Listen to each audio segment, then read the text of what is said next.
Cuando el alma empieza a hablar, debo escuchar su suave voz, debo inclinar a mi corazón. Me quiere al centro regresar, a mi norte y mi razón, no la debo de ignorar. Me hace vulnerable su presencia, me conecta con mi esencia y me vuelve a mi lugar. Me hace vulnerable y me recuerda que mi vida está completa cuando estoy cerca de él. Me hace vulnerable su presencia, me conecta con mi esencia y me vuelve a mi lugar.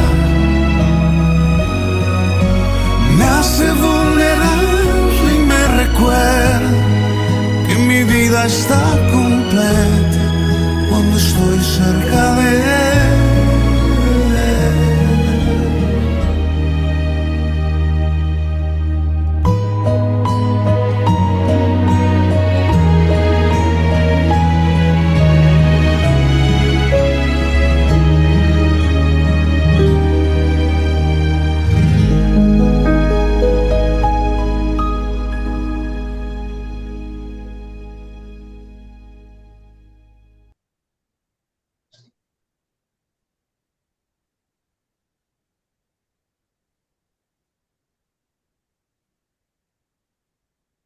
Então, boa noite, oficialmente agora, todos e todas. Boa noite, Gabriela.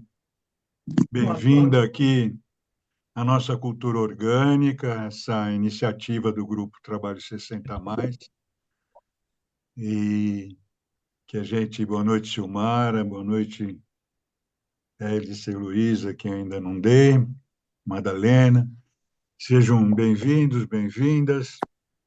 Essa iniciativa do Grupo Trabalho 60+, que já vem desde o início da pandemia, que a gente está trabalhando aqui nesse propósito de trazer grupos que estão fazendo diferença no sentido do desenvolvimento humano, da transição planetária, da busca de uma nova vida no planeta, onde a gente acredita que todos nós precisamos nos envolver de alguma forma, que cada um tem a sua forma de se envolver, mas cada vez mais é preciso que a gente tenha consciência de estar participando desse processo de alguma forma, né? E aí cada um encontra a sua verdadeira forma, né? O ideal é isso, né? Não adianta todos quererem fazer a mesma coisa ao mesmo tempo. Então, aqui a gente vai trazer essa oportunidade de conhecer um pouco melhor esse trabalho maravilhoso da Gabriela, que eu conheço há tanto tempo. E não vou dar muitos detalhes, mas a minha vida mesmo foi tocada profundamente e de forma absolutamente necessária naquele momento para que eu pudesse fazer e seguir por onde eu estou seguindo, que foi um contato que eu recebi da mãe da Gabriela, Ana Verônica, e que era terapeuta do meu irmão e mandou um recado para mim que foi tudo na minha vida. Eu já falei isso para a Gabi algumas vezes, né? Mas eu tive vontade de repetir aqui hoje, até em homenagem a ela mesmo, porque eu não a conheci, eu vi, mas não cheguei a conhecê-la. Mas hoje nós estamos aqui com a Gabriela Bal, vamos saber um pouco desse trabalho importantíssimo nesse momento da gente ter essa necessidade de baixar um pouco o volume externo, baixar um pouco a quantidade de informações e recebidas, né, e buscar as informações verdadeiras, né? E só dentro da gente, cada um tem a sua. Então, eu não vou me estender muito mais, porque a gente vai ouvir muita coisa aqui. Gabriela, fique à vontade. A gente no grupo aqui já está todo mundo acostumado, a gente vai contando as coisas conforme elas vierem e sempre é muito agradável para todos nós, como será agora. Então, muito bem-vinda,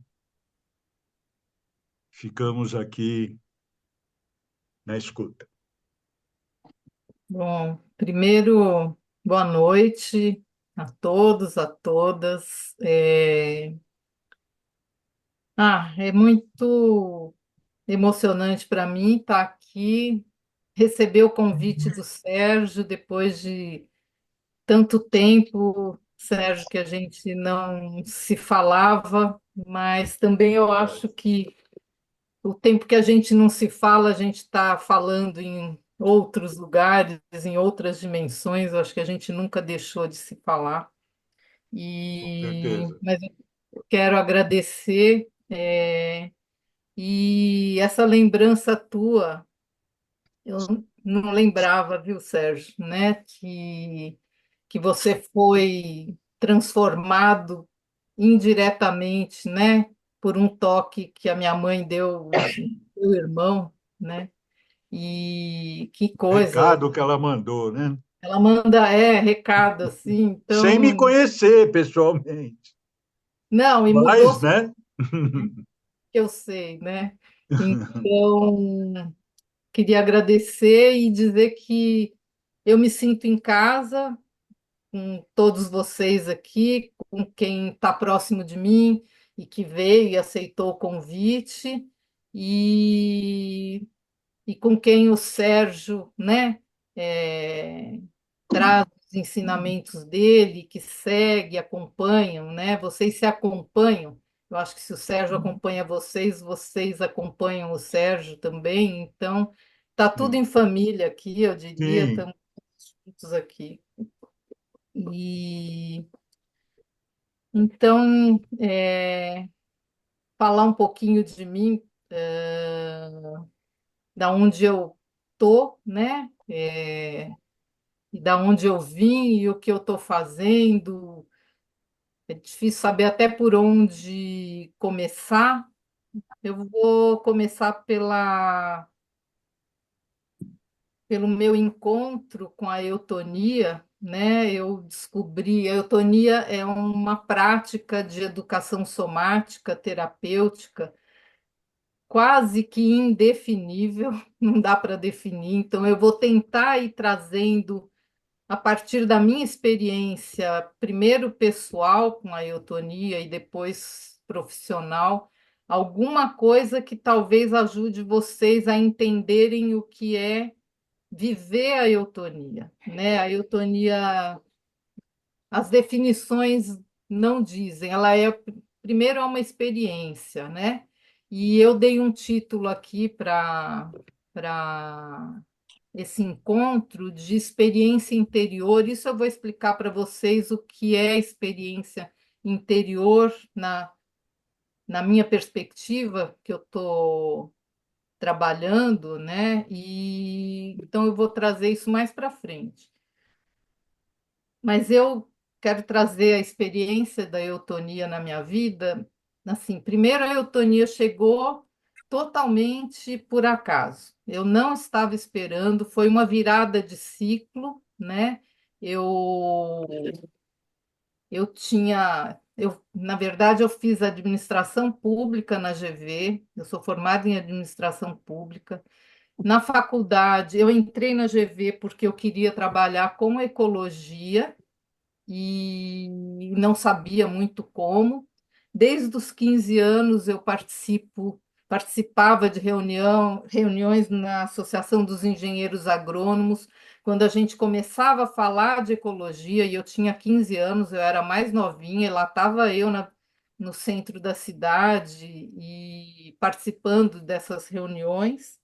E aí eu resolvi que eu queria fazer administração pública para poder trabalhar com ecologia, eu queria fazer direito para fazer direito ambiental, e não entrei em direito, entrei na GV, e fiz o curso de administração pública. Foi muito bom, né? Embora depois de um tempo eu tenha falado o que que eu fui fazer na GV, que parecia que não tinha nada a ver comigo, né? Mas enfim, eu fiz no meio da GV, eu resolvi que eu precisava ganhar um dinheirinho, né? E começar a ganhar um dinheirinho, e eu fiz um curso de massagem integrativa com a Agnes. E aí, desse curso, eu comecei a atender com massagem integrativa. Isso eu tinha 20 anos, gente. E, e eu fazia GV à tarde, atendia já com massagem integrativa de manhã e à noite. Eu fui levando 2 anos da GV assim, até que eu terminei a GV e, né, como uma, né, filha, né, do Simão Baldo, meu pai, que tinha loja e fábrica de móveis. É, Depois que eu tive o meu filho Tiago, a maternidade vai entrar aqui muito também, né? Depois que eu tive o Tiago, eu fui trabalhar com meu pai. Eu tive filho na faculdade ainda. Trabalhava com barrigão desse tamanho, com massagem, e o Tiago, né, ali, eu gestando, eu já era terapeuta e fui até o final trabalhando. E aí depois eu fui trabalhar com meu pai, trabalhei 3 anos com meu pai em administração, né, de 2 lojas e uma fábrica, e é, daí meu pai faleceu, e aí eu toquei ainda 2 anos esses negócios. Enfim, não tinha o que fazer, filha única, eu tive que tocar, tive que fechar. Aí, quando eu resolvi fechar, eu fechei um ciclo e falei, eu vou voltar para o corpo, que foi a fase mais infeliz da minha vida. Foram esses 5 anos que eu fiquei trabalhando com loja de decoração. Eu detesto decoração. Então, e finanças, enfim. Mas eu fiz tudo direitinho, fechei tudo direitinho. Quando eu fechei, eu descobri eutonia. Um amigo da minha mãe, o Norberto Abreu e Silva, me encontrou numa festa de aniversário e perguntou: Você sabe o que é eutonia? Eu falei: Não. Ele, então, a Berta Wisniewicz, que é a minha mestra de eutonia, que trouxe eutonia da Dinamarca, está no Brasil com um projeto experimental na USP. Você quer ir? Eu estava começando, então eu falei, claro que quero. Era um mês, né, no Instituto de Psicologia, junto com o Instituto de Estudos Avançados, um projeto pioneiro no qual a Berta deu aula durante um mês para uma equipe de 50 pessoas, entre aspas, enfim, super do corpo, selecionadas, e eu caí ali de paraquedas. Na primeira aula, eu já entendi que aquilo era para mim, que a eutonia era minha, era para mim. E nunca mais eu parei de fazer eutonia. Isso foi em outubro de 70, não, 89. E eu, desde então, de outubro de 89, a eutonia faz parte de mim e me transforma, e aí eu vou falar um pouquinho dessa experiência. Foi uma experiência muito profunda, né? De início, durante 2 anos eu fiquei fazendo grupos, e a eutonia pode ser feita em grupo ou individual. Eu fazia grupo e individual semanalmente, esperando a formação começar no Brasil, né? Que começou em 91, em outubro, novembro de 91. Foram 2 anos de um mergulho, de um trabalho pessoal. E a eutonia é um processo e é um trabalho, né, um processo interior de desenvolvimento pessoal através da atenção às sensações corporais, trabalha a percepção, senso-percepção, a presença, e desenvolve a possibilidade de estar no mundo de uma maneira a integrar, né, a integrar, ah, a estar integrado em si mesmo, então desenvolve um estado de integração, depois eu posso falar um pouco mais sobre isso, vou falar, e também desenvolve um estado de presença a partir do contato. Então, desenvolve o estar em contato consigo mesmo, com a interioridade, e estar em contato com o mundo, com o outro, com a realidade, em todos os níveis de realidade. Então, assim, o processo também da formação foi muito intenso. Naquele tempo, a gente tinha aulas, 2 vezes por ano, 5 dias por semana e 5 semanas seguidas. Então, era um mergulho, era um aprofundamento muito grande que a gente fazia, né? Hoje em dia eu sou professora do Instituto Brasileiro de Eutonia, eu dou aula e coordeno, né, o Instituto, e a formação hoje é um pouco diferente, são módulos mensais, enfim, uma hora eu vou falar mais disso também, mas queria trazer então essa experiência da eutonia primeiro, e que nunca esteve separada para mim de um processo de também de desenvolvimento espiritual, né? É, eu sempre me interessei pela mística e, e tento aproximar, né, um saber o saber da experiência de um saber teórico que não dá conta de explicar a experiência, mas ajuda a gente a poder comunicar a experiência. Por isso eu fui estudar a mística, né? E fui fazer, então, um mestrado em ciências da religião, na PUC de São Paulo. Por que que eu fui fazer esse mestrado? Primeiro, porque eu fui convidada para dar aula na Faculdade Santa Marcelina, e foi criado no curso de Relações Internacionais uma disciplina, é a primeira disciplina em curso superior que não é teatro, né? Na ECA tem eutonia, né? Depois teve na psicologia da USP, quando eu fiz o meu pós-doutorado, mas a Santa Marcelina já tinha uma disciplina que era práticas de desenvolvimento pessoal. E eu dei a aula de eutonia lá durante 20 anos, né, no curso de Relações Internacionais. E aí eles começaram a me pedir o mestrado. E eu falava: caramba, eu vou ter que fazer um mestrado para eu me dedicar a um estudo. Eu não tinha, né, trabalho acadêmico nenhum. Tem que ser um tema que me interesse muito, para valer a pena, né? Eu sabia que eu ia ter que estudar. E aí eu resolvi estudar o silêncio, né? E não sabia o caminho que eu ia fazer, essa pesquisa sobre o silêncio. Entrei em ciências da religião, né? E, e eu queria estudar a mística, mas eu também não sabia por onde. E aí o meu orientador me falou, né, que se eu quisesse estudar a mística e o silêncio, eu tinha uma hipótese de trabalhar o silêncio em Pseudo-Dionísios, que é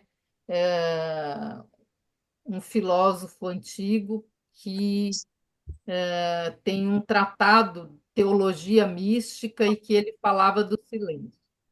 E eu fui ler Pseudo-Dionísio, mas falei, não é muito isso. E o meu orientador, que é o Luiz Felipe Pondé, na época o Pondé trabalhava muito a mística, era um Pondé antes de uma aproximação mais midiática, vamos dizer assim, né? O Pondé era especialista em mística e a gente teve um grupo de mística na PUC durante 10 anos, gente, que foi a coisa mais incrível que aconteceu. Eu posso ir contando um pouco. E aí ele falou: bom, então se você quer estudar mística, você tem que ler um livro do Giovanni Reale, para quem quiser ter uma introdução a Plotino boa, é esse livro do Giovanni Reale, História da Filosofia, acho que volume 4. Aí eu li aquilo, quando eu li, eu falei, meu, é isso. Vocês já estão vendo que eu vibro, né? Eu não consigo falar sem vibrar, porque ou eu me interesso por uma coisa e eu vibro, ou não vai. Então, assim, eu descobri Plotino foi. Não tinha ideia do tamanho do Plotino. Plotino é um filósofo neoplatônico, do século III. Eles consideravam estudioso de Platão e que ele não inovava nada em relação ao Platão, mas inovou sim, e influenciou toda a mística judaica, cristã e islâmica, o Plotino. É, E aí, quando eu descobri o Plotino, eu falei, tá aqui. E aí eu comecei a ir atrás, do silêncio, o que seria esse silêncio em Plotino, né? Plotino não falava do silêncio, e eu fiquei, então, 4 anos estudando, mergulhei muito na filosofia do Plotino, que é uma filosofia como um modo de vida, ele propõe uma ascese, uma elevação espiritual através do conhecimento das realidades transcendentes. Então, ele vai falar do princípio de tudo. Essa questão do princípio eu vou voltar a falar mais para frente, que ele chama de um. Eu prefiro falar um mesmo, como é em inglês, traduz com one, e em espanhol uno, e em francês é un, e em português as pessoas falam uno. Eu prefiro ficar no um, eu acho que o um é o simples. E a gente hoje precisa acessar o simples dentro da gente. Então, a palavra para mim é muito importante. A palavra um já exclui todo o resto, né? E a gente fica nesse um. E vai se perguntando o que é esse um, né? É, enfim, eu descobri o Plotino e mergulhei, né, no silêncio em Plotino, porque eu tinha uma hipótese e que era a seguinte: eu só fui estudar Plotino, minha carreira toda acadêmica, que eu cheguei a fazer, até fazer o pós-doutorado, sempre teve uma motivação a partir da minha clínica em eutonia, né? Eutonia, ela pode ter a clínica e a pedagogia, e eu sempre atuei na clínica e na pedagogia. Dei aula 10 anos em várias unidades do SESC, com grupos regulares, e essa experiência me fez escutar, nesses anos todos, as pessoas contarem que tiveram experiências de silêncio a partir das vivências e sessões individuais, aonde há o toque também. E aí eu falei, gente, mas que silêncio que é esse que essas pessoas falam, né? E, na verdade, é um estado interior silencioso que a gente alcança através da atenção às sensações e atenção ao entorno, ao que está acontecendo, estando presente no aqui e no agora. Então, a eutonia, a partir da atenção às sensações, traz para o aqui e para o agora. A gente continua pensando, o pensamento não para nas vivências e sessões. Para mim, o pensamento ele é corpo e corpo é pensamento. Eu não separo corpo de pensamento e pensamento de corpo, como o mundo hoje faz. E aí, por isso que eu fui estudar o silêncio, né? A minha hipótese, então, voltando, é que o silêncio, Plotino fala de um silêncio, de uma experiência de ir se desprendendo das coisas, das realidades que ele chama inferiores, porque ele faz um caminho desde a matéria, desde o corpo sensível até a alma, até o intelecto, que é um pensamento superior, até o um. E ele fala de um caminho também descendente, que tudo tem a sua origem no um, e a gente vai perdendo a simplicidade, ficando mais complexo, né? O mundo que a gente vive é muito complexo, o mundo da matéria é complexo, a gente vive realidades complexas, né? No nível da alma, as emoções também. E a gente pode ir simplificando e se aproximando dessa unidade primeira, ou ir descendo para o mundo da multiplicidade e estando presente no mundo, né? O Plotino vai mapeando, gente, o Plotino mapeia, né? Se vocês quiserem saber mais, enfim, de Plotino, podem, eu tenho um livro que é o Silêncio e Contemplação em Plotino, da editora Paulus, que é uma viagem interior, né? O Plotino propõe uma viagem interior através da simplificação da alma. A meta é a simplificação da alma. E a união, então, com o princípio, com esse princípio que ele chama de um. Então, a hipótese, eu não consigo chegar na hipótese, é que o silêncio inteligível, que o nosso silêncio aqui embaixo, quando a gente faz uma. Quem de vocês já teve uma experiência de silêncio, de quietude, né? Quietude mesmo. É um estado que quem teve essa experiência, o Plotino falava, quem teve a experiência sabe o que é, quem não teve essa experiência não sabe. Então, eu gostaria até de convidar quem não teve para buscar essa experiência, porque a experiência do silêncio interior no mundo hoje, que não é ausência de barulho, a gente fala de silêncio, todo mundo acha que é ausência de barulho.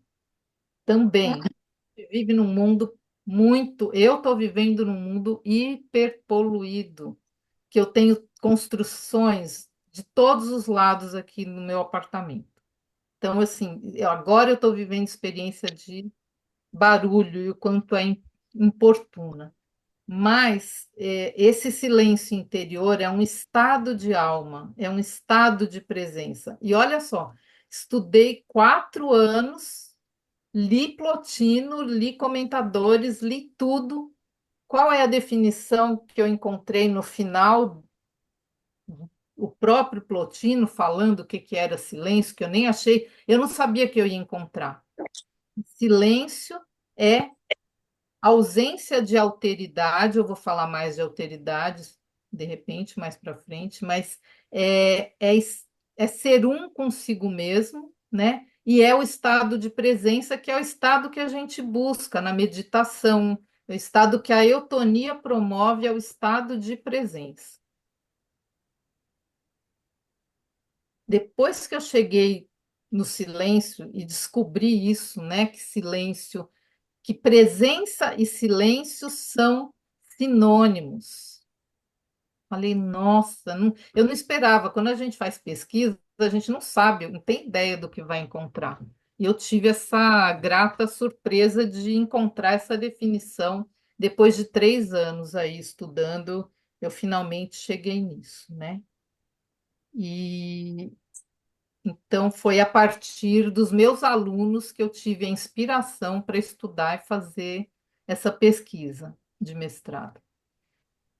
Depois eu quis fazer um doutorado, né? E qual foi o tema do meu doutorado? O não lugar. Quando eu falo não lugar, o que que evoca em vocês isso? Não lugar. O que é o lugar?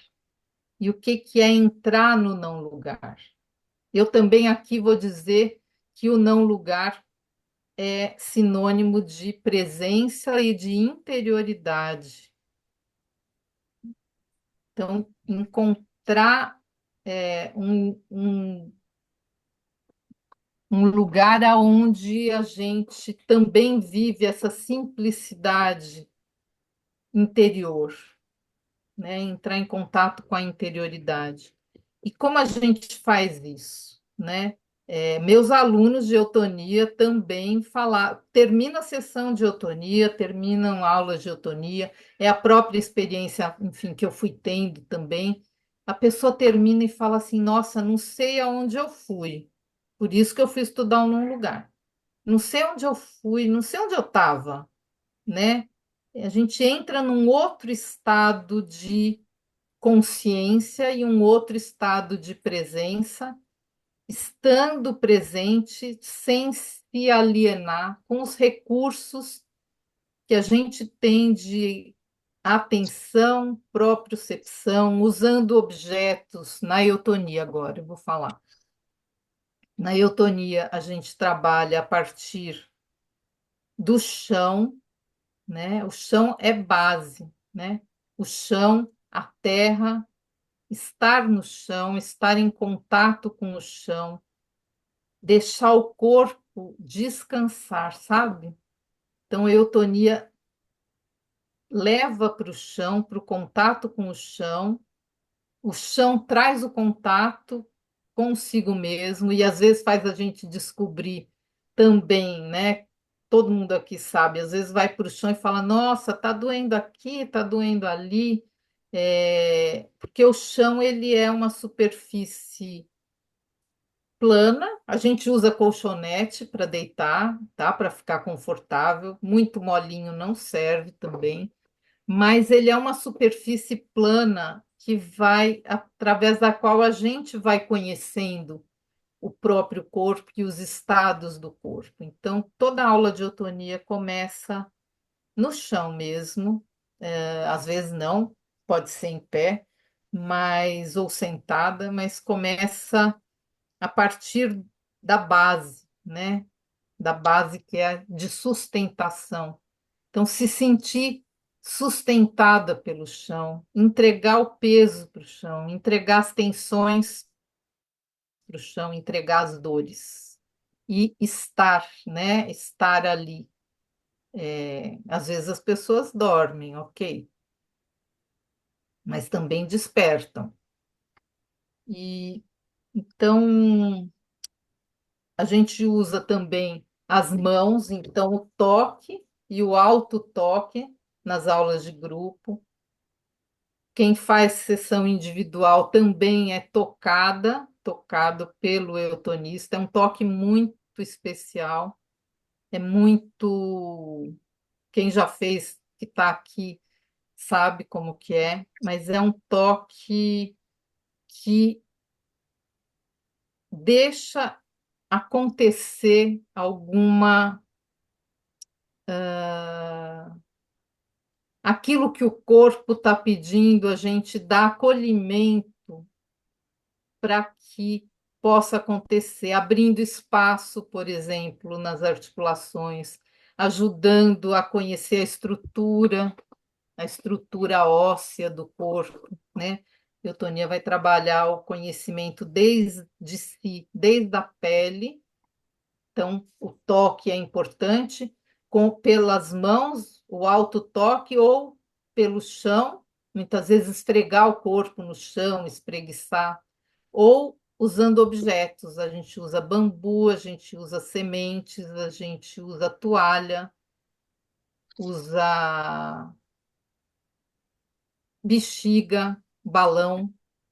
A gente usa objetos intermediários para estimular a propriocepção, o reconhecimento de si através de sensação, das sensações. A gente valoriza as sensações, os sentimentos que vão sendo aflorados a partir dessa experiência, que é uma experiência muito terapêutica, integradora. Eu diria que a experiência da eutonia vai criando condições para a gente ter uma experiência de ser ser uma e estar integrado, primeiro em si mesmo, para poder integrar o mundo que a gente vive, né? Fazer parte, integrar aqui é fazer parte. Que mais que eu posso falar? Como que está o tempo aí, Sérgio?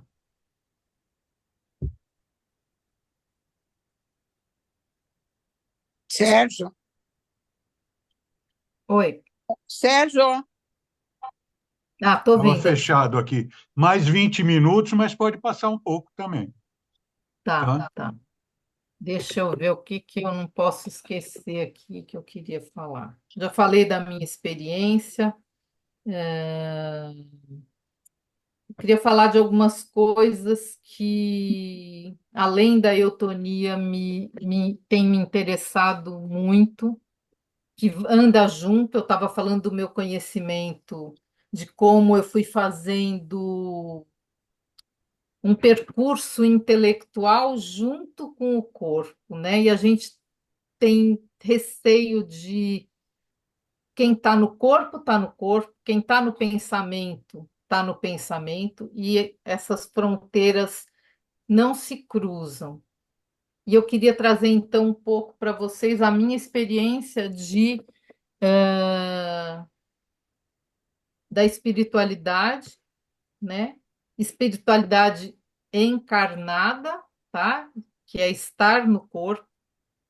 As pessoas hoje, gente, têm muita dificuldade. Quem tem um caminho espiritual, eu vejo, né, tem muita dificuldade de ir para o corpo, de enraizar, de fazer conexão com a realidade sensível. Então, eu atendo muitas pessoas que têm muita conexão espiritual em várias tradições, mas que falta cor. Então, eu falei para vocês do Plotino, que não é um absurdo, assim, eu acho, enfim, não acho tão difícil de adentrar se a gente tem uma experiência interior. E depois tem um outro filósofo que eu estou estudando já desde o doutorado, né, que chama Jâmblico, que é do século IV. E o Jâmblico, ele é um pouquinho depois de Plotino, e ele tem uma discussão com o discípulo do Plotino, que chama Porfírio. Por quê? Por quê? Porque o Jâmblico vai falar da importância do corpo e da importância dos rituais, no sentido de fazer a conexão da realidade do corpo e da matéria com as realidades superiores. E ele também vai traçando uma hierarquia dos seres espirituais, né? Desde o princípio, né? Ele vai descendo, vai falar do nus, vai falar da alma, ele é neoplatônico, só que ele vai dizer uma coisa que eu acho muito legal, é que a alma desce nos corpos e vai falar da realidade encarnada desses princípios superiores no corpo. E aí ele justifica a necessidade que a gente tem para fazer conexão com as realidades superiores ou para se deixar ser tocada pelas realidades superiores, a importância de estar no corpo, primeira coisa, e de fazer rituais, cerimônias, que ele chama de teurgia, experiências teúrgicas. E aí ele vai dizer que a gente só consegue, que o Plotino ia dizer que pelo pensamento a gente faz, pelo nus, pelo pensamento mais elevado. E o Jâmblico vai trazer, então, que a gente precisa estar no corpo, precisa estar encarnado, e que a comunicação se dá nos rituais. A gente sabe bem disso, né, Sérgio? Então, eu, eu acabo me considerando aí uma mística, porque eu vivo essas experiências, né? São experiências, eu vou chegar já já na experiência interior, que é o tema, mas na verdade, a minha busca pelo conhecimento, na verdade, não é um conhecimento pelo racional discursivo, que é eu costumo falar que o racional, ele junta o tico e o teco. E a gente está falando aqui, eu estou falando, de uma inteligência superior, que a gente pode até trazer um pouco como sendo intuição, mas é uma intuição de alguma coisa que a gente já sabe por semelhança com o divino, né? Com as realidades superiores divinas. E essa comunicação, para a gente fazer, a gente precisa se trabalhar, se, entre aspas, purificar, não que esteja impuro, mas, de novo, no sentido aí da simplificação. Então, tudo isso que eu estou falando, a partir daí, eu fui sentindo, né, uma necessidade de, primeiro, poder dizer a partir de fontes espirituais, porque são autores espirituais antigos, né, e mesmo os pré-socráticos mais antigos, né, Parmênides, Empédocles, que Heráclito, falavam das realidades e a gente não se dá o trabalho. O que que eu fiz? Eu me dei o trabalho de ir na fonte. E isso eu vivi como experiência interior, tá? Para mim, isso é experiência interior. O trabalho intelectual foi vivido como um processo interior meu muito profundo, junto com a eutonia. E aí eu comecei a pensar, né, e descobri que, com outros autores, né, que a fazer uma crítica do pensamento ocidental e uma crítica da razão. Essa razão que a gente coloca num plano muito superior e acha que é a única forma de pensamento, e, né, e hoje em dia a gente tem, né, tem um pensamento mais transcultural. Tudo isso que eu estou falando é transdisciplinar, a minha perspectiva, mas tem um transcultural hoje que está batendo na porta da gente. E tem um etnógrafo francês que chama Levi Bruhl, é Levi com Y, tracinho Bruhl. E ele fez uma pesquisa, né, a contragosto, assim, ele não queria chegar nas conclusões que ele chegou, porque ele era um filósofo importante do entreguerras, e ele não queria mesmo. Mas ele chegou a uma conclusão, né, que para a gente hoje pode parecer óbvio, que é o seguinte, que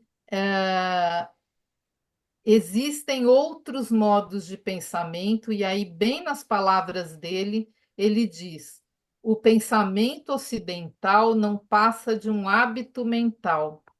Imagine escutar isso no Entreguerras. Até hoje a gente não, ninguém falou isso do jeito que esse cara falou. Ele nem é tão considerado assim, enfim, na antropologia. Ele chegou a isso, e nem é tão conhecido hoje, né? E para mim isso abre um horizonte incrível, né, para a gente hoje poder realmente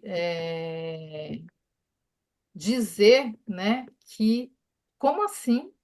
Mas é um hábito mental. A gente tem um jeito mental de funcionar que foi ensinado, passado de geração em geração, e que outros povos e culturas têm hábitos mentais diferentes, e todos são válidos. Então, assim, meu empenho nos últimos tempos, enquanto pesquisa, tem sido fazer essa crítica da razão e entendendo a razão, o pensamento ocidental como um dos modos de pensar, e que a gente pode se abrir a outros modos de pensar e de viver, né? E de viver o corpo. Então, quando o Sérgio me convida aqui para abrir o horizonte, né? Eu trago uma prática, mas eu trago um modo de pensar dos antigos que me alimentou muito e que me ensinou isso, que depois eu vim a descobrir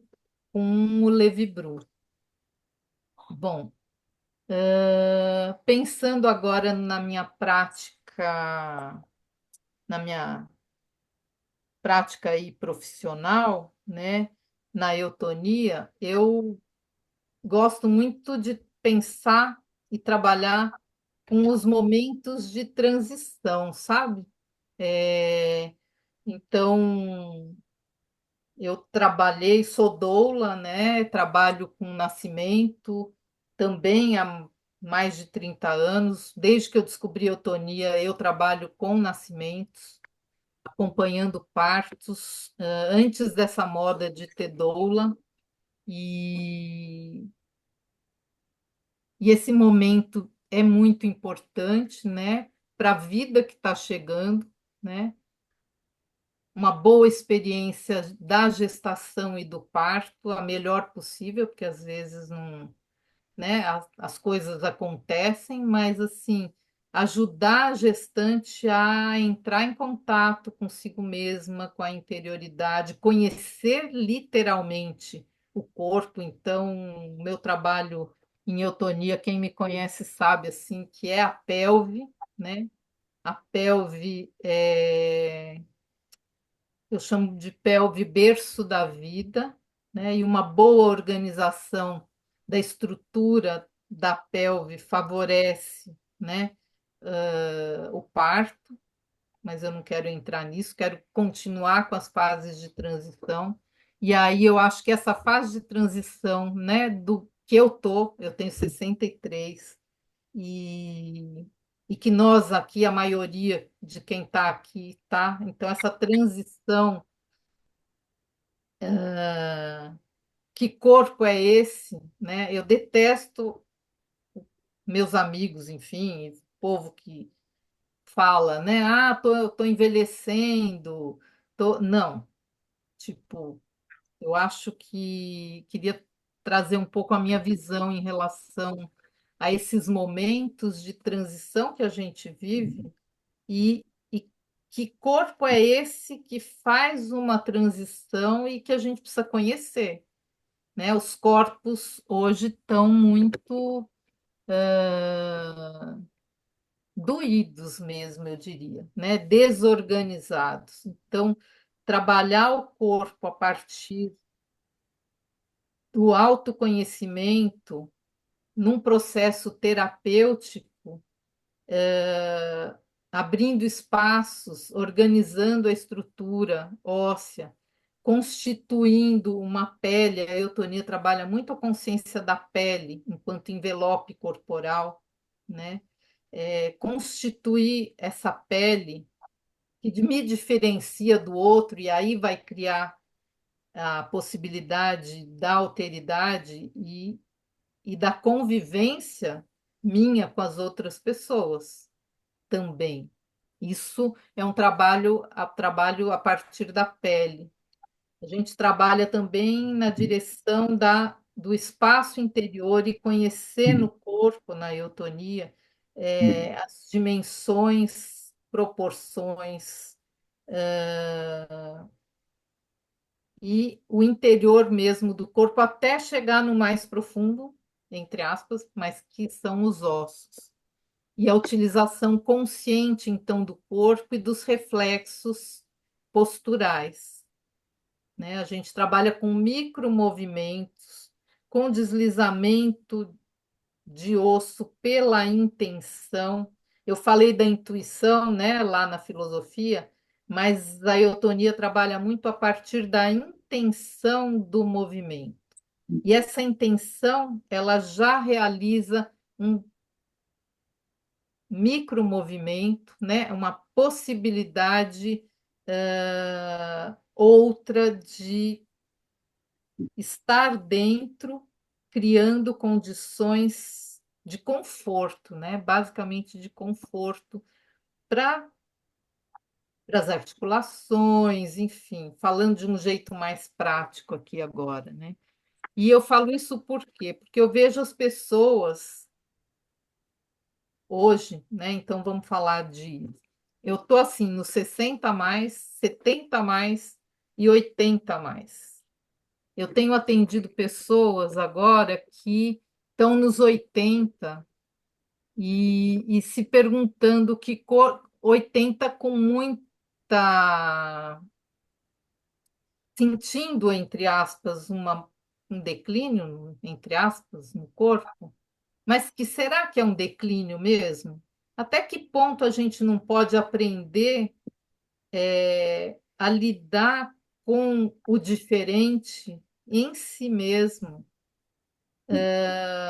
sem que isso vá no caminho, enfim, mesmo que haja deterioração, gente, existe. Mas de que como eu lido com isso? Como eu lido com isso mentalmente, com essa realidade das transformações? Então, eu estou com pessoas nos 70, estou com pessoas no 80, eu estou nos 60 e estou lidando com isso também. E estou achando muito rico, porque quem está afim, as pessoas que eu estou acompanhando, eu tenho uma aluna que está com 82 e hoje ela está na Suíça visitando uma filha e ela já teve cirurgia de coluna, ela já teve, enfim, depois da pandemia, e hoje ela foi para a Suíça 2 dias atrás e ela está visitando. Ela não achava que ela ia visitar a filha na Suíça, né? Enfim, que ia ter há 2 anos atrás. E hoje ela fez uma viagem sozinha e está na Suíça visitando a filha e está andando, porque ela está descobrindo, ela mesma fala que é, quais são as possibilidades do corpo dos 80, né? E eu acho que a gente tem que pensar nisso, sabe? Nas possibilidades e não na falta. Essa é outra questão que eu queria trazer, que é uma ilusão do mundo que a gente vive, que é a ilusão da falta. A gente vive a ilusão da falta. Criaram um mundo para a gente nessa ideologia enfim, pautada na necessidade, e a gente esqueceu do excesso, da abundância e da fartura. Porque para o sistema interessa que para o sistema, eu vou lá desde a Bíblia, tá, gente? Que inventou a necessidade, né? O Leon Chestov, que é um filósofo que eu trabalhei muito no meu pós-doutorado na psicologia clínica da USP, ele era um crítico da necessidade.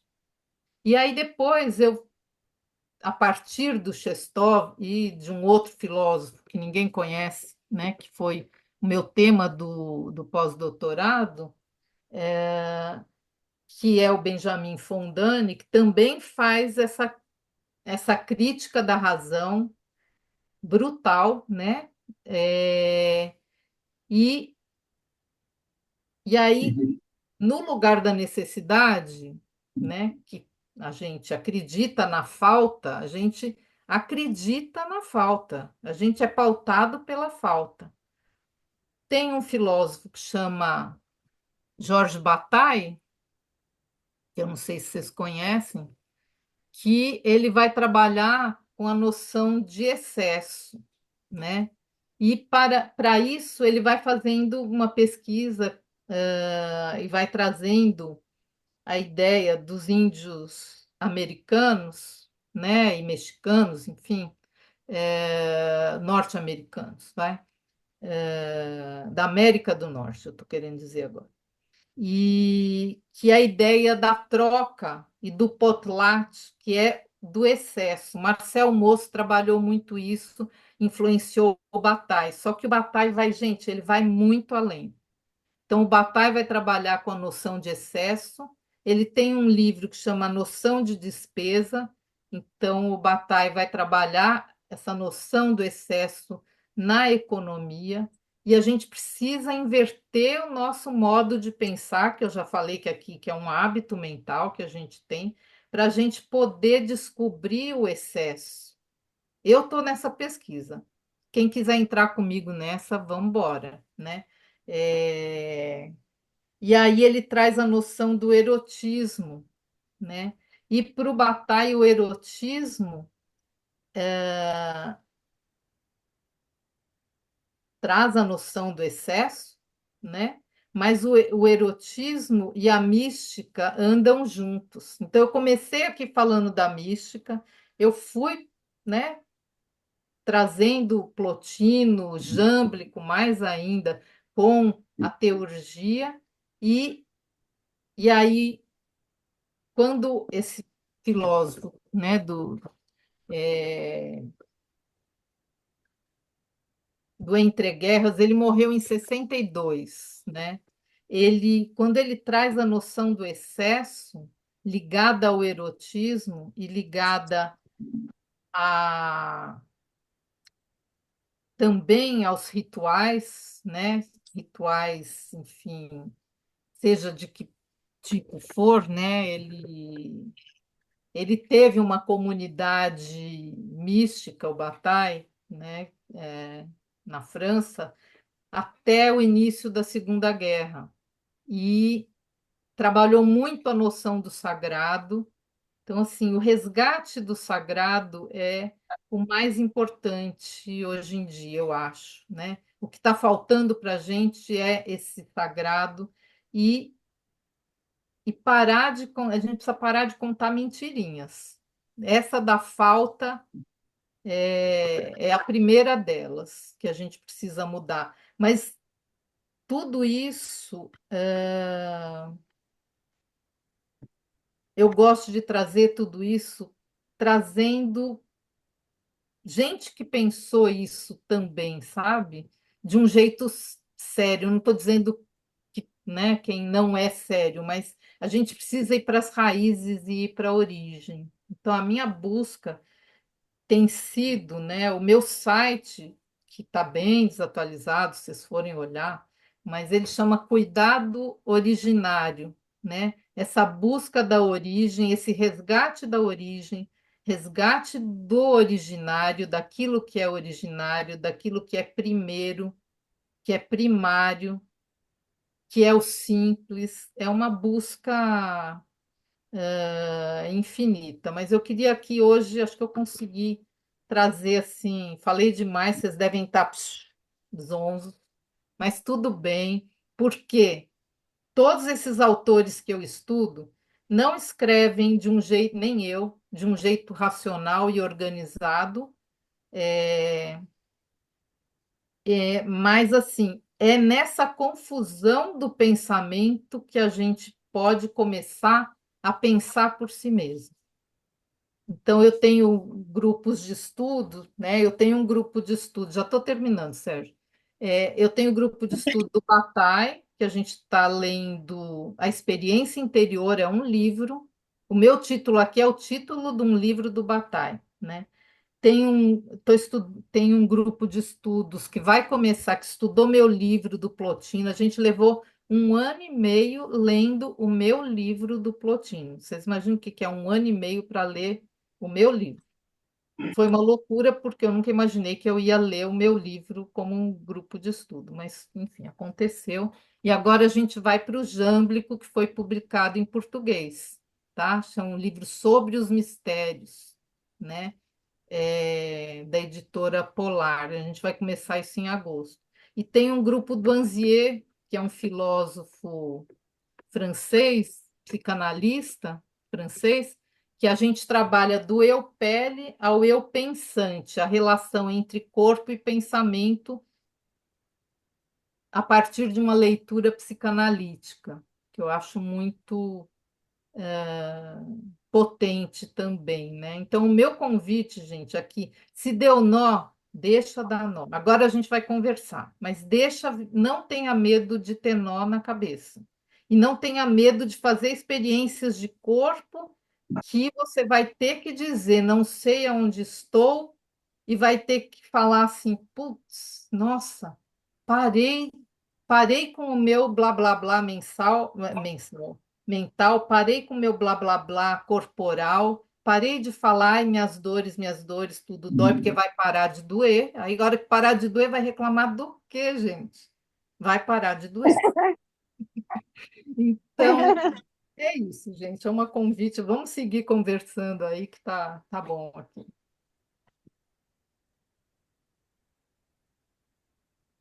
Quem está aí, que agora eu não vejo mais ninguém aqui, Peraí, sério. agora eu vou. Só para eu ver Que quem está bom, aí. gente. Vamos olhar aqui os nossos A Laura, participantes. Elô, que legal. Todo mundo que eu não falar o nome é porque eu ainda não conheço, tá?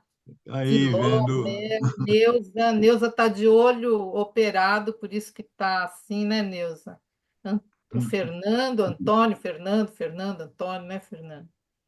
Fernando e Antônio. Madalena. E quem eu vou conhecer agora, que vai se apresentar aqui para mim? João também aqui. João, que Céu. incrível. Aí, nem acredito. Então, gente, o que vocês acham? Realmente foi um turbilhão, né? Mas com certeza uma coisa assim que me tocou profundamente, tudo que a Gabriela fala, porque realmente é uma necessidade que a gente faça, que a gente concretize essas mudanças. Uma necessidade absoluta, porque a gente está preso, né? Eu lembro sempre de uma carta do Osho que tem uma gaiola assim na cabeça da pessoa, né? Então, e tem até uma portinha aberta, ou seja, você não precisa ficar aí Uhum. dentro, né? Mas a gente fica, né? Então, quando a gente abre o coração, sabe? Eu até queria não deixar de falar que a maneira como a Gabriela se encontrou, aliás, como a Eutonia encontrou a Gabriela, resgatou a Gabriela, a astrologia me resgatou da mesma forma também, porque eu não fazia a menor ideia até os meus 30 anos que eu fosse capaz de pensar em astrologia. E, e depois eu entreguei minha vida para isso. Então,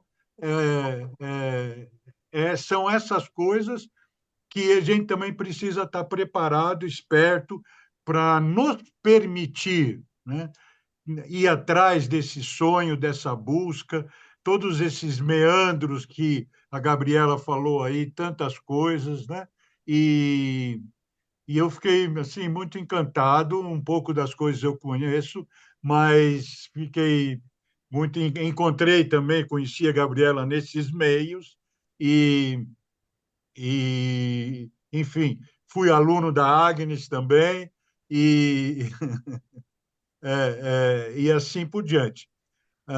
Então, gente, alguém quer manifestar alguma coisa, perguntar, colaborar? Qual a definição de autonomia? Espera um pouquinho aqui, eu não ouvi direito, vocês ouviram? Qual a definição de eutonia? Ah, definição, tá. Então, tem a definição clássica de eutonia, que, né, traz a eutonia a partir do nome eutonia e que fala que eutonia vem do grego, né, do eu e tonos, tonia, harmonia, o eu como equilíbrio, né, harmonia, equilíbrio do tônus, tônus é tensão, então harmonia das tensões, tá? Essa é a definição clássica que parte da palavra eutonia. Uhum. Eu fiz uma pesquisa também mais profunda na filosofia antiga, nos, e aí eu cheguei a uma noção da eutonia que trabalha mais com a noção de força, força não no sentido da força, violência, mas como vitalidade, né? Então, Forte habital. e eu trabalho então com esse conceito é, que trabalha a eutonia como uma palavra única e não desmembrada, como Gerda Alexander, que criou a eutonia, traz essa definição eutonos, né? Eutonia. E eu descobri que a palavra eutonia existe na filosofia antiga, né? Como uma palavra única que aí está ligada com a vitalidade, com a força, né? É o conceito que eu estou trabalhando de eutonia como essa possibilidade de resgate da vitalidade, da força, da potência, da criatividade, né? Essa força mental, né? Não, Força é mental. uma força interior, né? Eu falei que eu ia falar da experiência interior, é uma força que vem da interioridade a partir de um trabalho de integração corpo, psique, espírito. É isso. Uhum. Perfeito. Obrigada pela pergunta, porque aí eu tive que ser mais objetiva aqui. É muito difícil definir eutonia, gente. Legal, Mas vamos passar para a você Ivone, então. mesmo deu... Fala. Fala. A Eu não Ivone sei, está ali. A Ivone eu tô, está. não, eu quero saber, eu não sei se dá para me ouvir, Está ouvindo? Sim, dá para ouvir, né? É que essas coisas que você falou, engraçado, eu sempre sinto, mas eu não sabia explicar racionalmente. Então, hoje abriu uma janela nova em mim, abriu uma porta, um portal, não foi nem janela, acho que foi um portal. Mas eu preciso ler esses nomes todos, porque eu não consegui escrever eles, eu não consegui. Então, eu eu gostaria vou, que, eu se possível. vou pedir para a Gabriela me mandar uma listinha das obras que ela indicou, principalmente a dela, e vou Tá. publicar no grupo da Cultura Orgânica e também vou colocar a Gabriela lá e ela fica à vontade para sair se tiver muito chato, mas Não, não é, vai ter. Eu quero muito onde, participar, Sérgio. onde a gente faz trocas desse tipo aqui, em geral com pessoas que já participaram aqui e tudo. Mas você manda para mim essa relação de obras que você citou, né? E eu vou Tá. publicar lá. Amanhã também a gente já está publicando essa gravação e aí vamos dar essa oportunidade para todo mundo conhecer e interagir com você também como participante do grupo. Todo mundo vai ter o seu contato aí, tá certo? Legal. Ivone, Maravilhoso. ó, bem-vinda, porque você já sabia tudo isso que eu falei. Todo mundo aqui já sabia o que eu falei. É que a gente, quando Com certeza. escuta, acorda aquilo que já sabia. É, é, é um toque mágico, assim, muito mágico, porque parece que começa a acender um monte de luzinha e iluminar o caminho de verdade mesmo. Nossa, que legal, muito feliz que isso Eu esteja. também, eu fico feliz. Ainda bem que deu para ouvir você, sabe? Que existe gente que nem você. É uma coisa muito boa. Nem você, que agora, ó, abriu. Abriu e quero ler esses livros e vou procurar, se possível, você dá as editoras e como que a gente consegue, e quais são os livros assim que você acha mais importante para Vai nos devagar, dar depois uma. vocês entram em contato, vocês Depois a também, gente tá? se fala, Ivone. A gente Tá vai Depois se. bom, vocês entram em contato. Agora, minha tá prima, bom. Silmara Kogan, por favor. É, deixa eu ver. Então, o que eu queria assim entender um pouco, todas essas coisas que você falou são maravilhosas, né? E é bom ver quanta gente está trabalhando em olhar para si mesmo, nossas atitudes, o nosso ser, né? Mas o que eu não, assim, queria que você falasse um pouco, você faz o quê? Um atendimento com a pessoa? Mas como que você conduz isso? Você vai conversando, trazendo? Você falou que é na pelve, tem o quê? Não, Um na pelve, contato? assim, na pelve eu falei por causa do trabalho com gestantes, quando eu falei que eu trabalhava com gestantes. Mas eu vou explicar. Obrigada por me dar a oportunidade aqui de Eu explicar. pensei na pelve porque é uma região de criatividade, né? E do nascimento. Eu falei, será que ela faz um trabalho de renascimento, né? Então, fala que eu acho que seria É, legal. é, então, eu trabalho com grupos, né? Eu dou aula em grupo de eutonia.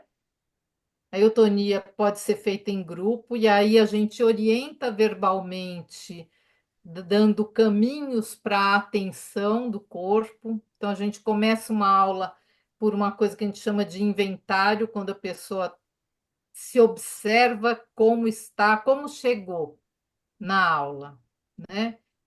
Como tá o corpo, como está a relação do corpo com os apoios, com o chão, toda uma ambientação. Depois a gente, na aula, faz um trabalho, cada um sozinho, estimulando, percutindo os ossos, por exemplo, tocando e conhecendo desde a pele, então um toque mais suave ou mais profundo de integração da pele, né? Então trabalha com objetos estimulando ou no movimento, né? O movimento é muito importante. A gente tem uma sequência de posições que a gente chama posições de cuidado, que parece uma yoga, mas não é, né? E que a gente vai se experimentando a cada dia e cada dia consegue um pouquinho mais alguns movimentos, por exemplo. E na sessão individual, comigo, né? Eu trabalho com a palavra, então a gente conversa, a palavra vem junto com a experiência do corpo. Pode haver silêncio na sessão de eutonia quando eu estou tocando, mas a gente pode continuar e deixar emergir aquilo que vem a partir do corpo. Então, é uma terapia corporal, eu vou dizer assim, né, que integra corpo e palavra. Eu trabalho dessa maneira, né? Tem eutonistas que vão trabalhar mais só a partir do corpo, mas como eu não separo corpo, emoção e pensamento, a gente trabalha junto com o toque. Eu gosto muito de tocar, né? Eu comecei tocando, né? Você também, né, Sérgio, lá com a Agnes. Sim. Então, eu gosto de tocar, então eu toco muito. Não sei se Hum, te esclareceu. E a coisa do Esclarecer. renascimento, eu diria que vão acontecendo renascimentos, eu me sinto parteira, eu me diria assim, parteira de almas, né? Eu sou parteira de bebês. O Sócrates falava, né, que ele era parteiro de almas, e eu me sinto, então, parteira de almas em processos de transição e mudança, nesse processo terapêutico, tanto em grupo quanto individual, isso acontece, tá? No grupo não é menos do que no individual, né? Obrigado. Obrigada, esclareceu. Quem mais, gente? Chegou o nosso queridíssimo Ari Filler. Vamos lá. Boa noite, pessoal. Boa noite, Frug. Boa Boa noite. noite, Gabriela. Eu cheguei um pouquinho atrasado aí, mas eu tenho primeiro duas perguntas muito simples para a Gabriela. De onde viemos e para onde vamos? Estou Ai, brincando, ah, Gabriela. É porque você não me conhece.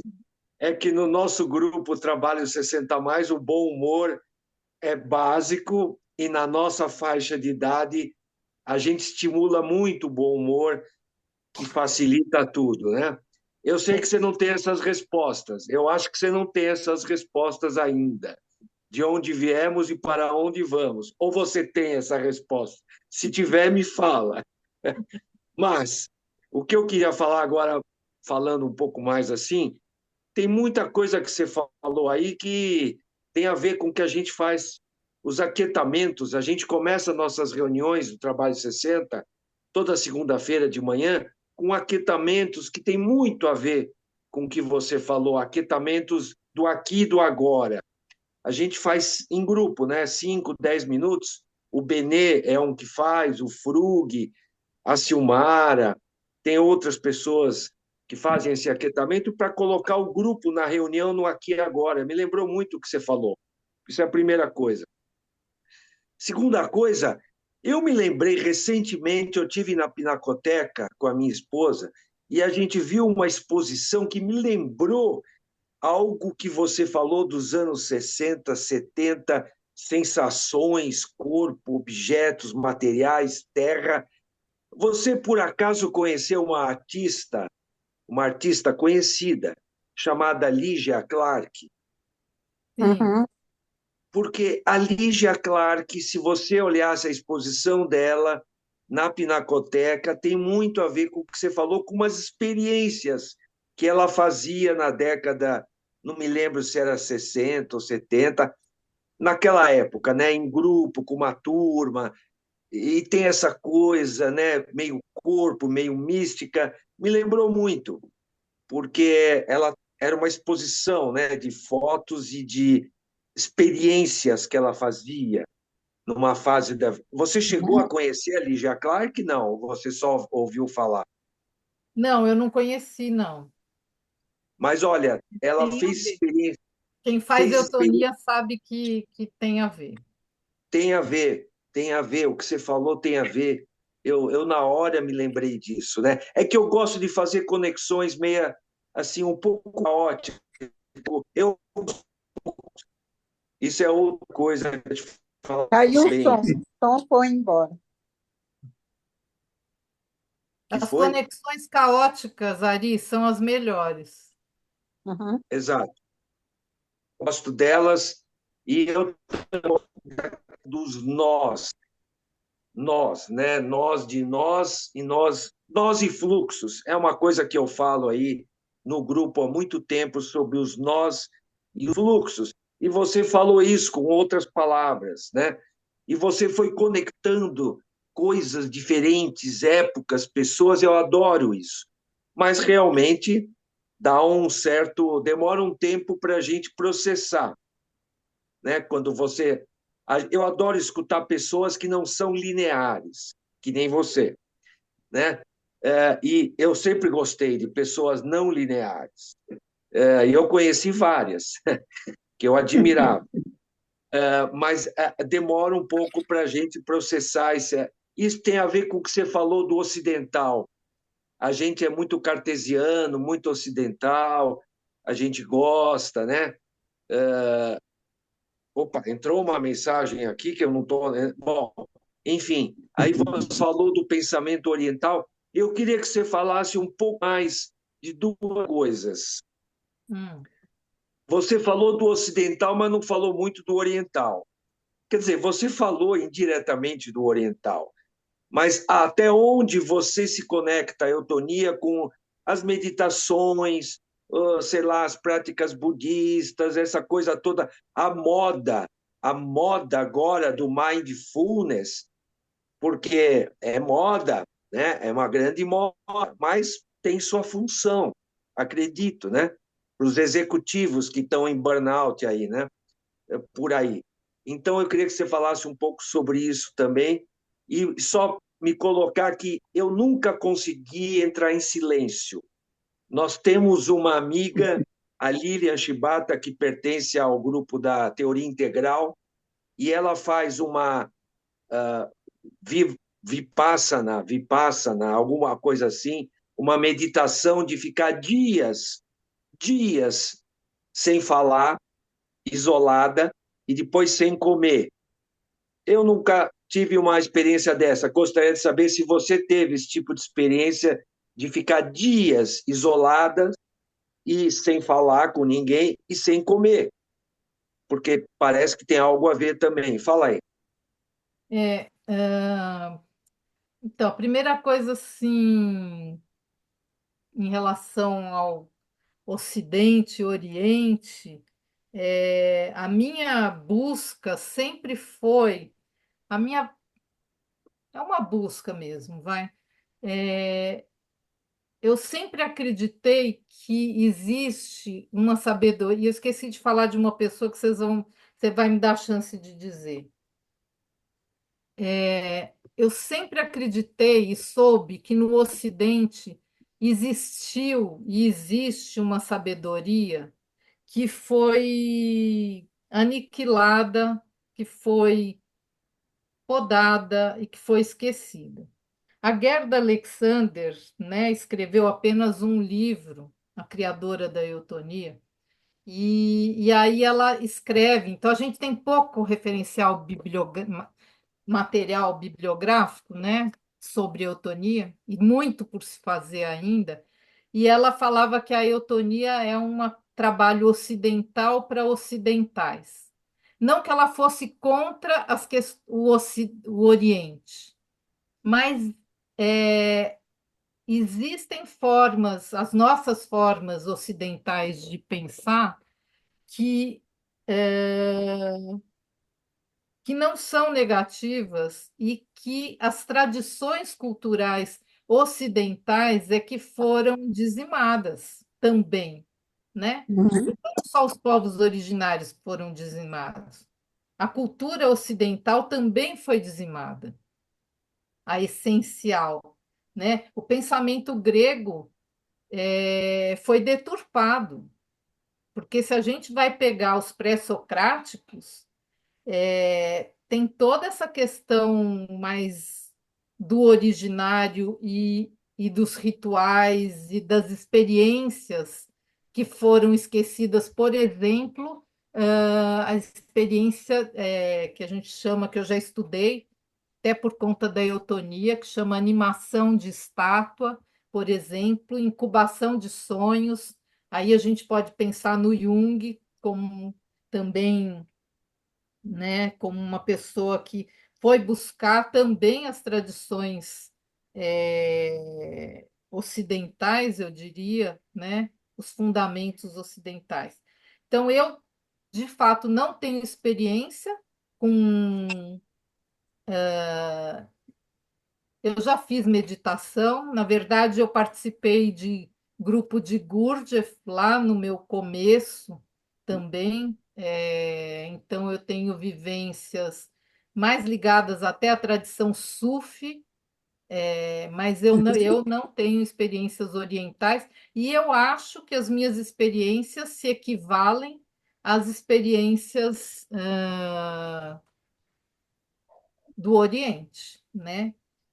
Tem uma pessoa que eu conheci nos congressos de neoplatonismo que escreveu um livro agora sobre Jâmblico e o Tantra, aonde ele vai explicar a teurgia pelo Tantra, porque ele foi fazer um caminho espiritual, suponho, e fez por essa via, e aí ele consegue explicar a teurgia pelo Tantra. Ele fez. Então, tem gente que faz essa integração.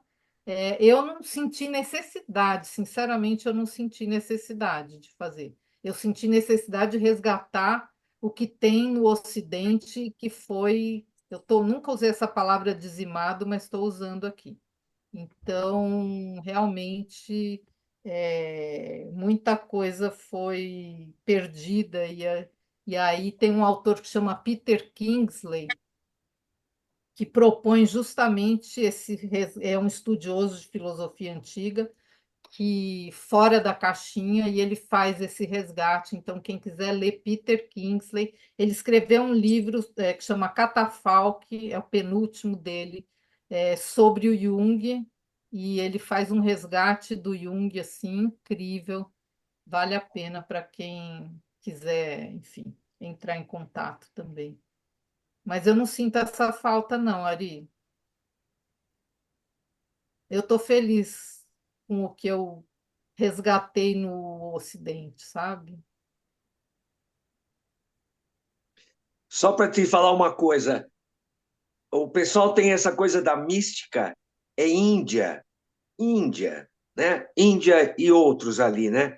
Aí um dia desse eu vi uma foto, para quem gosta de foto, do Taj Mahal.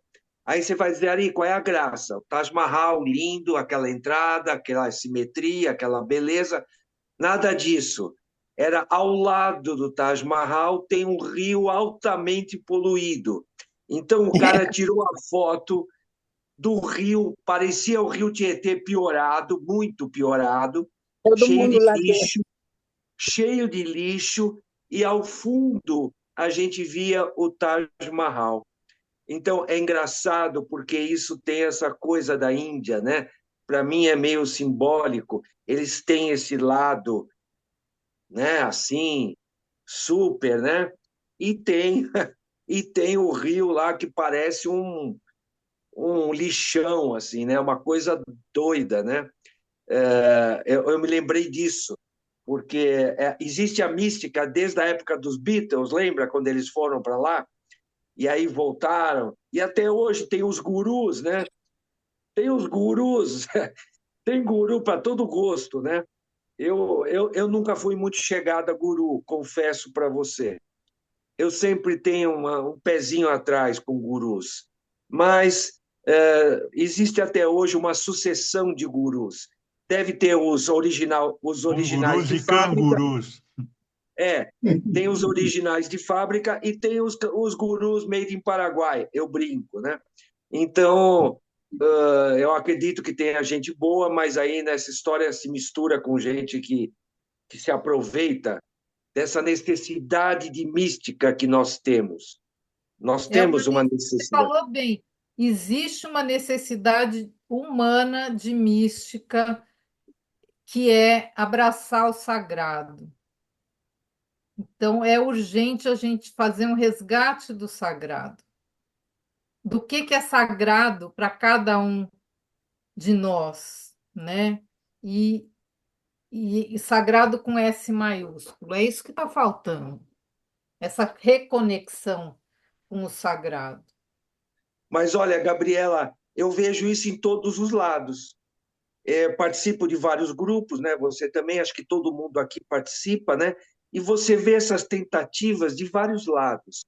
Todo mundo querendo encontrar, querendo se reencontrar, querendo. Hoje eu li um texto até do pessoal da plataforma Caleidoscópio, que é um pessoal que ajuda a gente, sobre regeneração, os 4 tipos de regeneração, até eu mandei, acho que por o Frug, regeneração interna, regeneração nas relações humanas, regeneração com a natureza, enfim, eles fazem um texto muito bacana lá sobre regeneração. Então a gente sente que está todo mundo buscando, de um lado, de outro, algo que foi perdido. Você tem razão, algo que foi perdido. E a imagem que me vem é do Stanley Kubrick, 2001, Odisseia no Espaço, os macaquinhos e aquele jogando aquele osso para o alto e aquele mármore negro. Aquela imagem é fantástica. Acho que a gente perdeu por ali a conexão, um pouco depois, vai, com o sagrado. Mas, enfim, legal, obrigado por você ter vindo. Eu teria outros comentários também, como o Frug sabe, sempre tenho, mas vamos ver o que o pessoal Vamos ver fala que aí, mais porque eu... tem, depois você pode falar, Ari, porque é importante abrir, né? Só para terminar, então, você falou em desapego. É uma coisa que se fala hoje em todos os eventos 60 mais. 60 mais, 70 mais, que a gente desapega, que a gente quer ir para o simples, não para menos imposto de renda, não é esse simples. É o simples, do desapego, que acho que todo mundo nessa fase da vida está desapegando de alguma coisa, e tentando chegar no básico. Não no sagrado, às vezes, mas no básico. E talvez cheguemos no sagrado em algum momento, né? Enfim, mas é isso. Estamos a Desapego caminho, estamos a caminho.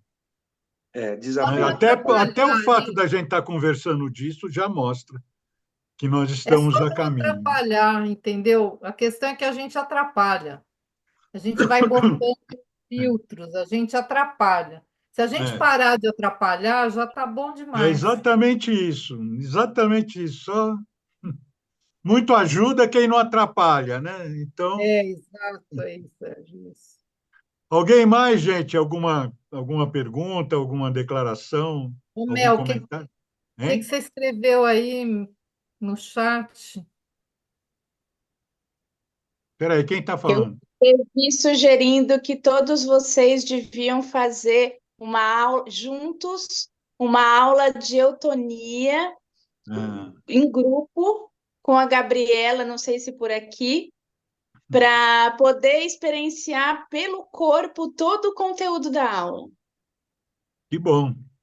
Eu já fiz com a Gabriela há muitos anos e atualmente eu tenho feito algumas com as alunas da Gabriela também. E, É verdade. e fica a dica aí. Então, como eu falei, a gente vai colocar ali ah, os dados lá da bibliografia que a Gabriela vai mandar para a gente. Vai estar a Gabriela participando lá do grupo da Cultura Orgânica, Trabalho 60 Mais, e com isso vocês vão ter possibilidade de contato direto com ela também, né? Respeitadas as devidas né? Equilíbrio, né? Então, e assim a gente pode cada um dar também continuidade em alguma coisa que interesse.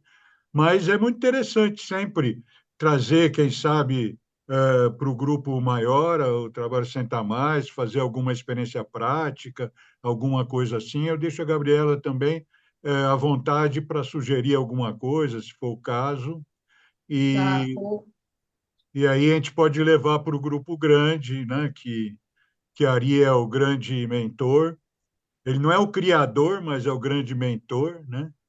Então, todo mundo precisa de um pai, mas precisa também de um mentor, né? Então, eu acho que é isso aí, a, a nossa participação do queridíssimo Ari Filler, que nos dá a honra de estar praticamente sempre presente aqui com a gente. E Antônio, você quer falar? quem? O Antônio. Cadê o A Antônio? Neuza também deu uma parecida aí, Neuza. A Neuza que eu sugeri para participar aqui, tá, Sérgio? A Neuza A que está Neuza aqui. está aí? É a Neuza Sawaia. Oi, gente, boa Deixa eu noite. ver. Boa noite. Desculpa, mas estou Ah, aqui ela me está fora. recuperando da cirurgia. Ah, Agradeço demais o convite, né, da Gabriela, o seu, Sérgio, poder estar aqui com vocês. E parabéns, Gabriela. Esse seu jeito de falar como disse o Ari, é o jeito que eu gosto, é o jeito circular, né, da gente pensar. E você sempre traz muitos starts para a vida da gente, né? Eu sou uma fã da Gabriela e uma paciente da Gabriela, já fiz os grupos com ela, hoje faço individual com ela e recomendo, viu, Mel, que todo mundo possa fazer, porque viver a experiência é muito diferente de pensar a experiência, né? Então, obrigada. Eu gostei demais, mas vou ter que me retirar para descansar minha vista, porque eu não aguento o tempo todo na frente da tela. Tá bom? Obrigada, viu? ok, Neuza, prazer em recebê-la aqui e espero que você venha também trazer o seu conhecimento, como a Gabriela sugeriu, a gente conversa mais para frente, tá certo? Tá, vai ser um prazer, sim, tá bom? Então, Boa já noite, temos gente. aí Obrigada. encaminhado. E Tá. eu também gostaria de falar com a Gabriela se ela conhece alguém, porque me deu muita vontade de trazer alguém que tivesse participado desse grupo do Santa Marcelina que você falou, da organização desse grupo de conhecimento, de autoconhecimento, de desenvolvimento humano, nessa época que você falou. Nunca tinha ouvido falar que em algum lugar já estivesse trabalhando isso nesse nível. Ô, Então, Sérgio, era uma disciplina do curso, Práticas de Desenvolvimento Pessoal. Então, isso achei fantástico. Talvez depois a gente possa conversar e se tiver alguém que possa vir falar dessa Alguém disciplina. sou eu, Sérgio, porque eu era a única professora que dava isso. Ah, você que dava isso mesmo? Então tá bom. Eu Outro era dia você vem aqui professora, para falar especificamente disso. tá Ou vamos bom. trocando por aí, porque me interessou muito. Mas Pois agora que é. você está falando que é você, já não tenho mais dúvida. Já não tem mais graça, né? Porque eu Não, sou entendi eu. que você tinha ido para lá a conhecer isso, não Não, dar isso, né? Então, eu fui convidada para dar isso lá. então, ótimo, ótimo. Já explicou tudo para mim. Já expliquei. Ô, Gabriela, Oi, você me permite? claro. Não conheço as pessoas aqui, eu vim pelo teu convite, mas esse tema é extremamente mobilizador. Com relação, eu só queria deixar uma sugestão, não sei se todos conhecem, a esse aspecto que você trouxe da filosofia antiga. Eu trabalho muito com o resgate disso, porque eu sou terapeuta junguiano, trabalho também com o neoplatonismo. Eu recomendo para quem quiser se aprofundar a leitura do Pierre Hadot. Pierre Hadot traz toda a metanoia da filosofia antiga, que eram os exercícios espirituais, que eram parte integrante da filosofia e que acabaram depois com a evolução no Ocidente, né? A igreja acabou abraçando a patrística. Esses exercícios espirituais viraram exercícios religiosos, como Santo Inácio de Loyola ou Santa Teresa também, e ficou uma espécie de exercício que é para quem é religioso. Mas os exercícios espirituais foram criados pelos filósofos.